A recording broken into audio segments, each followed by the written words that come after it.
오늘 외우신 하나님의 말씀은 저번 주에 이어서 요한복음 14장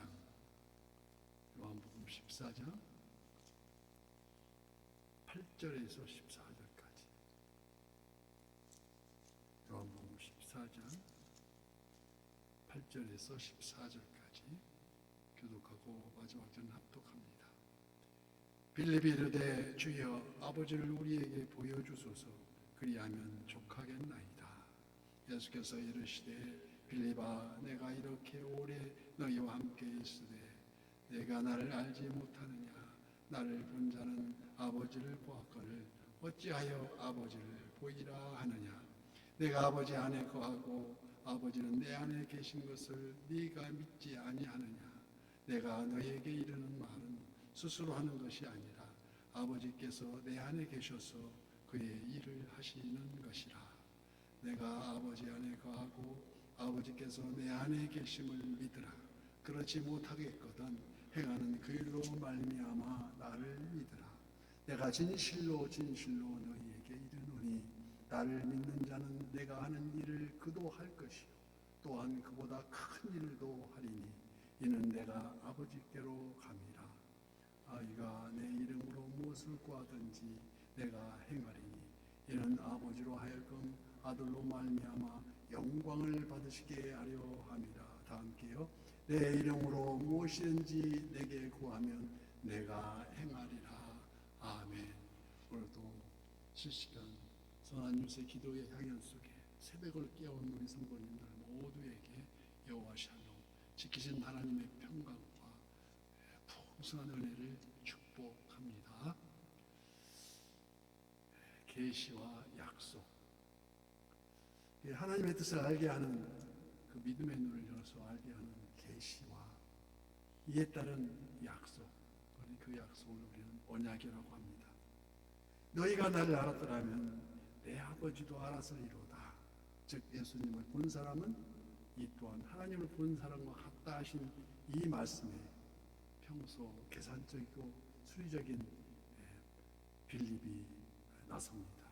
본 8절 말씀에 빌립이 이르되 주여 아버지를 우리에게 보여주옵소서, 그리하면 족하겠나이다.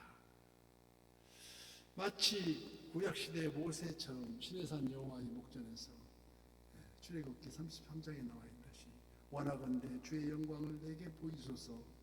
내가 그때에 하나님께서 말씀하시고 네가 내 얼굴을 보지 못하리니 내 손으로 너를 덮었다가 거두리니 네가 내 등을 볼 것이요 얼굴은 보지 못하리라고 말씀하시니 이렇게 있습니다.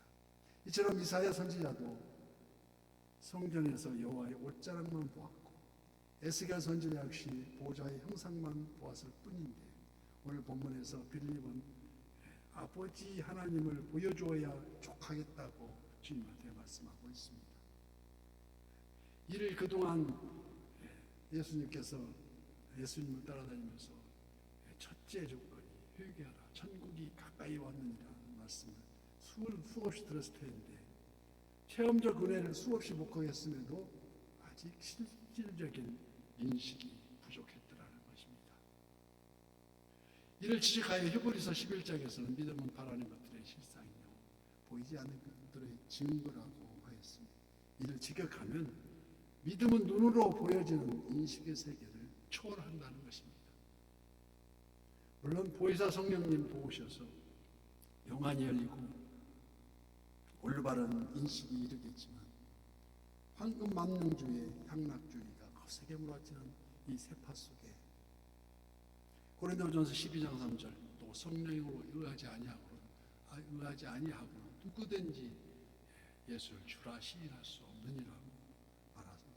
그래서 하나님을 모른다고 예수님을 부인하는 것은 마치 미로에서 방황하는 길 잃은 나그네와 똑같은 그런 상황이라는 것입니다.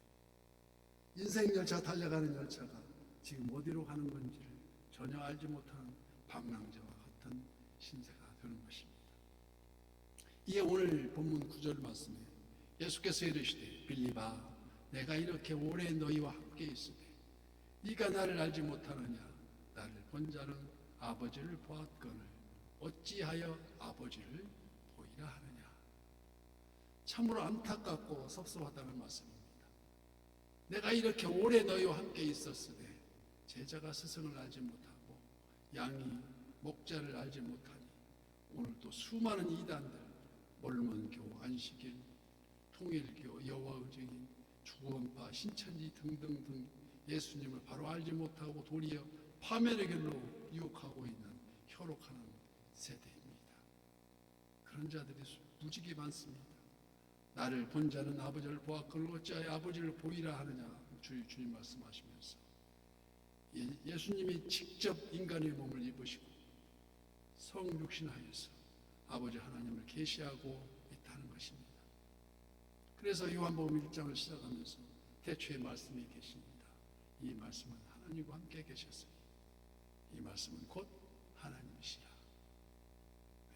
하나님의 본체, 그를 근본 하나님 본체시나 하나님과 동등됨을 취할 것으로 여기지 아니하시고, 그래서 골로새서 1장 15절 그는 보이지 아니하는 하나님 형상이시요 모든 피조물보다 먼저 나신 이시니 이는 전능하신 하나님이시라고 말씀합니다. 예수님을 믿는다는 것은 바로 하나님을 믿는다는 것이 아니겠습니까?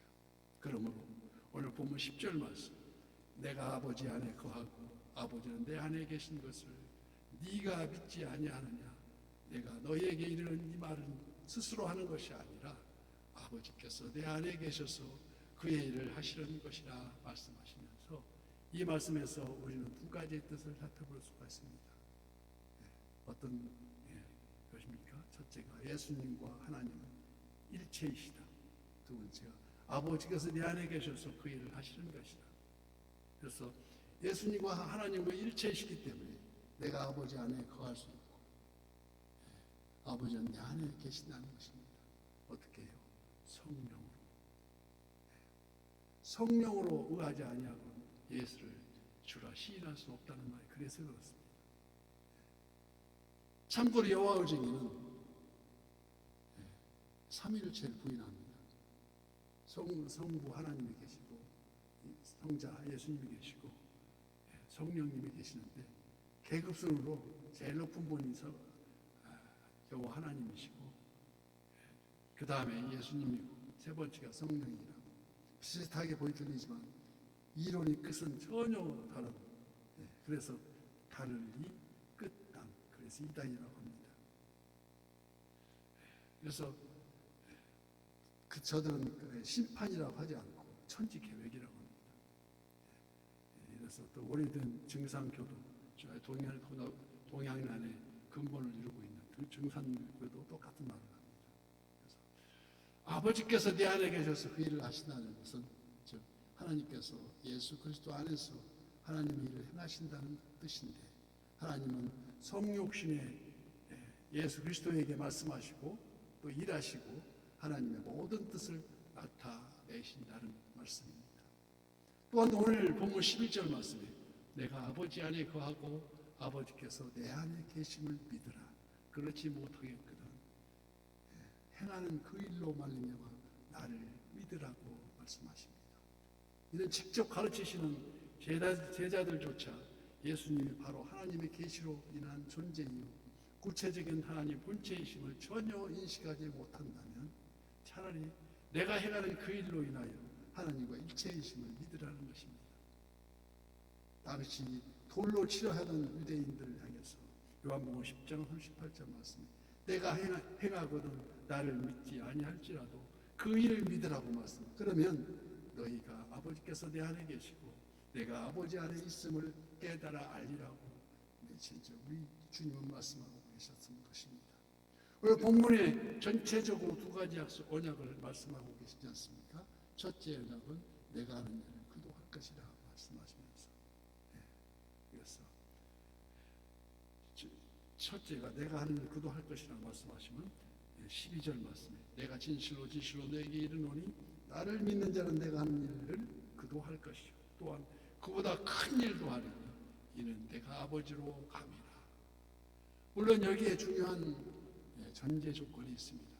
무식하면 용감하다고 능력을 주실 때까지 부르짖기도 하지만 절대적 예수님과의 하나된 참 믿음, 내 안에 그 안에 내가 그 안에 그의 말씀이 내 안에 있는 그 믿음, 예수님 그 보혈의 능력, 성령 충만함이 이르리니 그 후 베드로 역시 단 한 번의 설교에 3,000명이 회개하는 그런 역사가 성령 충만함 속에서 돌아오는 역사가 일어난다는 것입니다.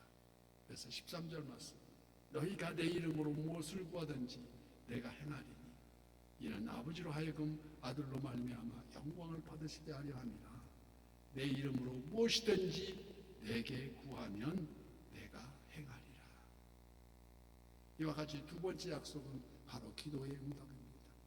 내 이름으로 무엇이든지 내게 구하면, 여기 기도의 필수 조건이 6가지가, 물론 우리 주님 가르쳐 주신 주 기도문이 있지만 그 내용과도 다 똑같이 6가지 조건을 빼먹지 않고 기도의 응답을 바라라는 것입니다. 첫째가 대상입니다. 주여, 한 분뿐이 없는 대상, 삼위일체 하나님 주여. 두 번째가 감사합니다. 알고 지은 죄, 모르고 지은 죄 다 용서해 주십시오. 회개 용서. 세 번째. 네 번째가 그때 비로소 보혈의 공로에 의지해서 믿음으로 간구한 그때이실 때. 다섯 번째, 누구의 이름으로? 예수님 이름으로 부르짖어야 그게 아멘이 된다는 것입니다. 마무리 기도가 아니겠습니까? 그러하기를 믿습니다. 아멘. 때로는 무응답이 될 수도 있습니다. 우리는 마치 배가 고파 엄마의 젖을 물고 있는 어린아이가 사랑의 눈빛으로 그 무언의 약속을 기다리듯 신령과 진정으로 기도하면 가장 적절한 때에 더 좋은 것으로 응답하실 줄 믿습니다. 오늘도 새벽을 깨우면서 주님과 끝까지 동행하는 저와 선한 이웃의 모든 지체가 되시길 예수님 이름으로